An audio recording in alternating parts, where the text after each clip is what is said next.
What happens when you wake up one day and realize you've been living someone else's truth? In today's story, we meet Ethan, a man who seemed to have it all: faith, friends, and a fulfilling spiritual life. But one quiet morning, everything began to unravel, and he was forced to face a hard truth. He never owned his soul's journey in the first place.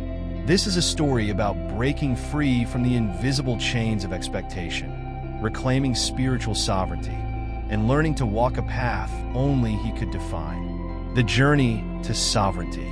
Ethan grew up in a tight-knit community bound by religious doctrine. Every Sunday was the same: sermons, prayers, and a strong sense of belonging. But beneath the surface of devotion, Ethan always felt a nagging doubt, as though he were playing a part in someone else's script. Yet he dismissed those thoughts as weakness, telling himself, faith isn't always about feeling, it's about obedience.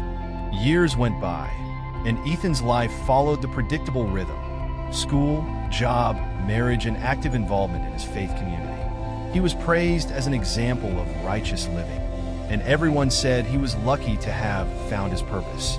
But Ethan couldn't shake the heaviness in his heart, the kind that only grew stronger the more he ignored it. In the quiet moments, he wondered, what if I'm just going through the motions? What if I don't know who I am beyond all of this? One morning, Ethan's wife, Mia, noticed the faraway look in his eyes. "What's wrong?" she asked gently, sipping her coffee. Ethan hesitated but finally whispered, "I don't know if I believe what I've been taught anymore." Mia's face softened. She'd seen this coming long before Ethan had. That small admission opened the floodgates.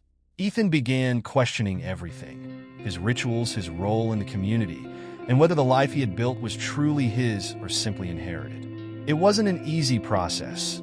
Some friendships cooled, and he felt the weight of judgment from those who saw his doubts as betrayal. He tried finding solace in new spiritual books, meditation practices, and philosophical ideas, but they only added to his confusion. What if I'm just replacing one belief system with another? He wondered. He found himself restless and directionless, longing for clarity, but terrified of the emptiness he might discover within. One night, Ethan stood under a blanket of stars, the silence pressing against him.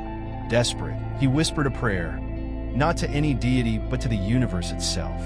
"If there's anything out there, I just want to know who I really am. I want to live in my truth, whatever that looks like." The answer didn't come as a thunderous revelation or a divine voice. It came slowly, over months, in moments of stillness and honesty with himself. Ethan realized that spiritual sovereignty wasn't about finding the right path, but about creating one that felt authentic to him. He began setting boundaries, not just with others, but with himself. He allowed space for doubt, joy, fear, and curiosity. For the first time, he gave himself permission to explore spirituality on his terms. Some days it looked like sitting in silence. Other days it meant journaling or walking in nature. And as he let go of the need to have all the answers, he felt lighter. Ethan stopped worrying about whether he was doing things the right way. Spirituality became less about rules and more about connection. Connection with himself, others, and the mystery of existence.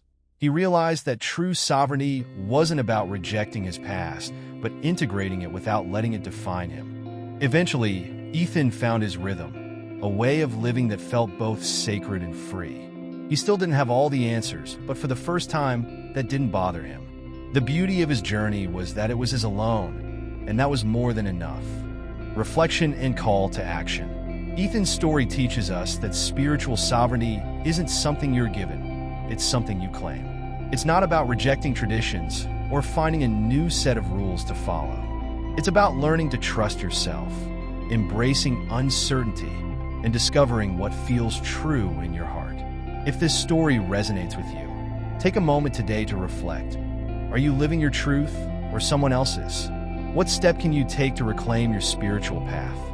Thank you for listening to today's episode of Daily Lamentation. If you found value in this story, please like, subscribe, and share your thoughts in the comments below. Remember, no matter where you are in your journey, you have the power to reclaim your soul's freedom.